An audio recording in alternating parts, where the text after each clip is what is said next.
wa Uyui, nawaona hapa kwa wingi wenu, Mheshimiwa Meya wa Manispaa na Mheshimiwa Diwani wa kata ya Uyui ya Kanyenye, ndugu zangu viongozi wa Chama cha Mapinduzi wa kata ya Ndono, matawi yote ya Ndono, mashina, wananchi wa Ndono.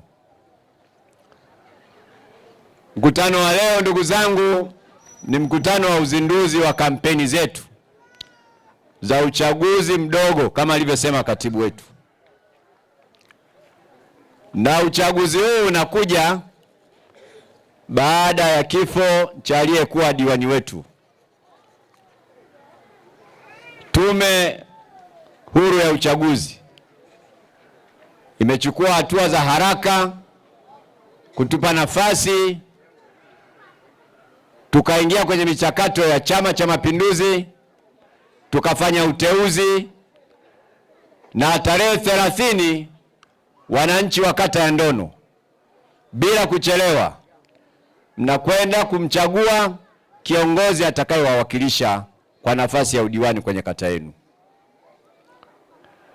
Chama cha Mapinduzi leo kinakuja mbele yenu ndugu zangu, wamesema viongozi wenzangu hapa, kwa lengo moja tu, kuja kuwaomba itakapofika tarehe 30 mchague mgombea anayetokana na Chama cha Mapinduzi kwa sababu nyingi tu. Kama alivyosema katibu wa mkoa, nafasi zingine zote za uwakilishi na za uongozi wa serikali kwa maana ya Rais wa Jamhuri ya Muungano wa Tanzania, waheshimiwa wabunge, lakini vile vile madiwani wote wa wilaya ya Uyui kata 30 wote wanatokana na Chama cha Mapinduzi isipokuwa nafasi hii moja ambayo imebaki wazi. Sasa wewe mtu wa Ndono, anakuja Kalomonchoncho huko ambaye hukuwa naye hapa wala haumjui, hamfahamu, wakati wa shughuli za maendeleo, wakati wa kazi ambazo mnaendelea kujenga Ndono yenu, hashiriki pamoja nanyi. Umefika wakati wa uchaguzi, mnawaona watu wamekuja hapa, wanakuja kipindi cha uchaguzi. Nimeambiwa sijui vyama vingapi na vyama vingapi ambavyo vinakuja kugombea hapa. Ukimwacha wa CCM kuna vyama vingapi? 10. Hivi jamani, watu wanaona ni mambo haya ni ya mchezo tu. Unaweza ukajikusanya tu unakuja kutafuta udiwani. Wewe hao wananchi unao kuja kuwaomba hujashirikiana nao chochote miaka yote 5. Hii ni dharau. Nawaomba muwaonyeshe, mupige kazi tarehe 30. Wafundisheni adabu kwamba watu wa Ndono hawachezewi na watu. Kapigeni kura nyingi za kishindo ili wasirudi tena kuwachezea watu wa Ndono. Nimeambiwa wengine wanakaa mjini, wanakujaga stendi tu hapa. Sasa stendi ina watu wengi. Ninyi mnafahamu ndugu zangu, na hili nalisema kila wakati ninakokwenda. Wakati wa masika kuna wadudu wa aina nyingi sana huwa wanakuja, wakati wa kiangazi hawaonekani. Wakati wa masika utaona wadudu, mvua ikinyesha tu mansuswa yanakuja, panda wa ndigwa wanakuja, wako wadudu wengine wa rangi za kila namna utawaona wakati wa masika. Masika ikiisha hawaonekani, mtakutana nao masika ijayo. Ndio hawa watu wamesikia kuna uchaguzi, wanafikiri ni vitu vya lele mama. Hapa diwani ni mmoja tu. Na Chama cha Mapinduzi hakijakosea ndugu zangu. Tulikaa tukaona sisi tuna akiba ya benki kubwa ya viongozi. Wapo watu wengi walikuwa na uwezo wao, na wengine wana madaraka. Kwa mfano mwenyekiti wangu wa Chama cha Mapinduzi wa kata hii, huyo bwana aliongoza kura za maoni, lakini wakati mwingine kupanga ni kuchagua. Unaangalia, je, mzee huyu namna alivyoituliza kata ya Ndono, Chama cha Mapinduzi tutapata kiongozi gani kwa muda mfupi? Nanyi mnajua mwenyekiti na diwani nani mtu mzito kwenye kata. Wanakuwa na kichwa ambacho bado kina uwezo wa kuwaongoza.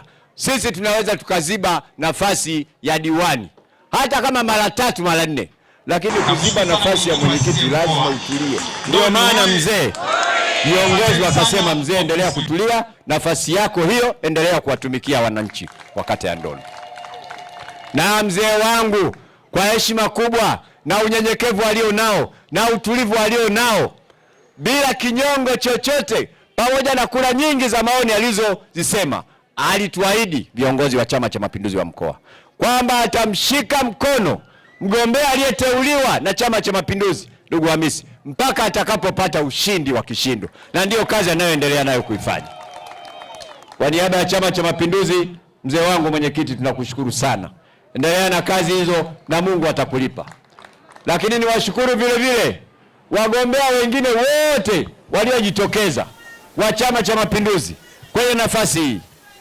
Baada tu ya kuteuliwa ndugu yetu Hamisi, wote wameungana mkono kuhakikisha kwamba aliyeteuliwa na chama ndiye anakuwa diwani. Hongereni sana na Mungu awabariki sana. Ndugu zangu, napenda nitumie nafasi hii niwaombeni. Tarehe 30 mtakuwa mnafanya jambo kubwa. Mtakuwa mnachagua maisha yenu. Mnachagua mwakilishi atakayewawakilisha kwenye vyombo ambavyo vimewekwa kwa mujibu wa sheria. Kuwasemea, msifanye makosa. Na mimi nimekuwa mwenyeji wa hili eneo. Nimekaa Ugowola kule miaka na miaka nafundisha. Hawa kina Hamisi hawa ni walimu wenzangu, nafahamiana nao. Nataka niwaambie ndugu zangu, maendeleo yaliyoletwa na serikali ya Chama cha Mapinduzi chini ya Daktari Samia Suluhu Hassan ni maendeleo makubwa. Tulikuwa tukitoka Tabora, barabara hii ya kwenda Urambo bado ni barabara ambayo haina lami. Kutoka Tabora kuja kufika hapa Ndono, wewe lazima jioni unywe Panado, hata kama uko kwenye gari. Watu wanasahau haya mambo. Tumetoka mbali ndugu zangu. Kuna vijana wamezaliwa juzi juzi hapa, wamekuta mambo yamepigwa hatua kubwa. Hapa, hata hapa tulipo hapa, ulikuwa kama unataka kuwasiliana na mtu wa Tabora, huna mawasiliano, aidha upande gari uende au uandike barua. Hakuna mawasiliano ya simu. Haya ni mambo ambayo yalikuwepo siku za nyuma. Kulikuwa hakuna umeme haya maeneo yote haya. Leo umeme mpaka Ugowola, jamani. Alafu kuna mtu anakuja hapa anazungumza habari ya kutokuwa na maendeleo. Unataka maendeleo ya namna gani ndugu zangu? Na kuna watu wengine hawafanyi kazi, wanakaa kulalamika. Watu wa Ndono na wafahamu ndugu zangu, watu wa kata hizi mpaka Ufuruma mpaka Ugowola huko mpaka Makazi ni watu wachapakazi.